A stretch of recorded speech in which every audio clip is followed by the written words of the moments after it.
ఇప్పుడు మా అధ్యక్షులు ఎంపిక చేసినటువంటి వారిలో ఉన్నారు. ఈనాడు నా సహచరులు పార్లమెంట్ సభ్యులు, బాపట్ల పార్లమెంట్ సభ్యులు వారు సురేష్ గారు, నందిగాం సురేష్ గారు పార్లమెంట్ సభ్యుల జాబితాని ఇప్పుడు విడుదల చేస్తారు. వారి తర్వాత మళ్ళీ శాసనసభ్యులు ఏ నియోజకవర్గానికి ఎవరు, వారి ఏ కేటగిరీ కింద ఉన్నారన్నటువంటి విషయాల్ని తర్వాత నేను మళ్ళీ మీ ముందుకు వచ్చి మనవి చేస్తాను. నమస్కారం.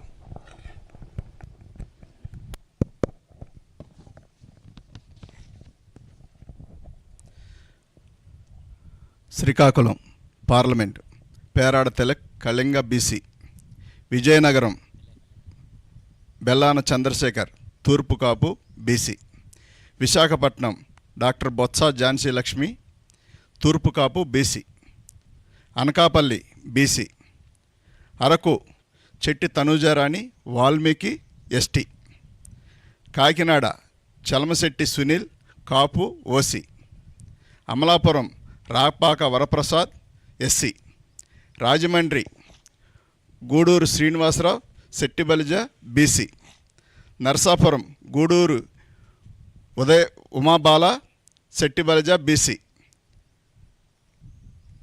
Eluru Karmuru Sunil Kumar Yadava BC, Machilipatnam Simhadri Chandrasekhararao doctor Kapu OC, Vijayawada Kesineni Srinivas alias Nani Kamma OC,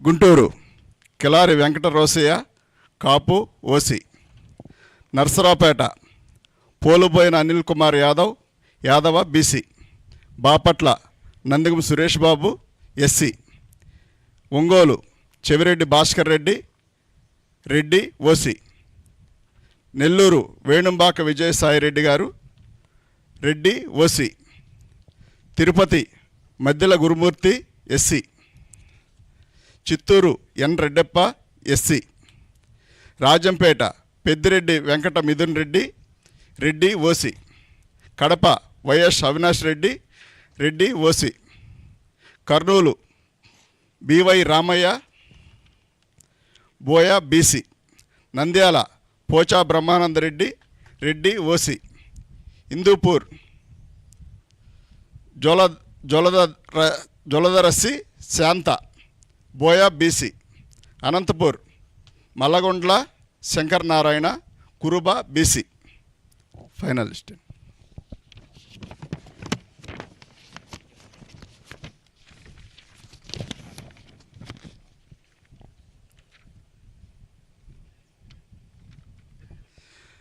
అందరికీ నమస్కారం అండి. గత సంవత్సరం 2019లో ధర్మాన ప్రసాదరావు గారు నేను కలిసి సీట్లు అనౌన్స్ చేశాము. మళ్ళీ 2024 కూడా మా ఇద్దరిని పిలిచి అవకాశం కల్పించిన జగనన్నకు ఎల్లవేళ రుణపడి ఉంటామండి. సీట్ ఇచ్చిన దానికంటే మళ్ళీ మమ్మల్ని పక్కన కూర్చోబెట్టుకొని లిస్టు చదివించిన దానికి చాలా సంతోషపడతా ఉన్నాం. ఎందుకంటే మునివేళ్లతో కూడా ముట్టుకోవడానికి ఇష్టపడిన చాలా సమాజం నుంచి వచ్చిన వాళ్ళం. చాలామంది దగ్గర అవన్నీ కూడా అవమానాలు పాలయ్యి అవమానాలు చేయబడి వచ్చిన వాళ్ళని పక్కన కూర్చోబెట్టుకొని నా వాళ్ళు, నా ఎస్సీలు, నా బీసీలు, నా మైనార్టీలు, నా ఎస్టీలు అని చెప్పడమే కాకుండా చేసి చూపించి ఇవాళ మా అందరికి కూడా ఒక నమ్మకం, ఒక భరోసా, ఒక దిక్చూసిలాగా జగన్మోహన్ రెడ్డి గారు ఉండటం, మా జీవితాల్లో వెలుగులు నింపడం చాలా సంతోషకరమైన విషయం. గతంలో ఎవరు చెప్పిన మాటలుగాను, ఓట్ల కోసం చెప్పిన మాటలుగానే మిగిలిపోయాయి. ఎప్పుడో ఒకప్పుడు మమ్మల్ని అంటూ అత్తుకునే వ్యక్తి, మమ్మల్ని వాసన వస్తున్నారు పక్కన వెళ్ళండి అనే వ్యక్తులు కాకుండా దగ్గరకు రమ్మని కౌగిలించుకునే వ్యక్తులు ఏదో ఒక రోజు రాకపోతారు అనుకునే సందర్భంలో మరి రాజశేఖర రెడ్డి గారు, ఆ తర్వాత ఆయన చనిపోవడం, మా జీవితాల్లోనైతే వాస్తవానికి రాజశేఖర రెడ్డి గారి వల్లనే మేము ఆర్థికంగా బలపడ్డాం. ఆయన వచ్చిన తర్వాత రుణమాఫీ జరగనివ్వండి, కరెంటు బిల్లులు కానివ్వండి, ఉచిత కరెంట్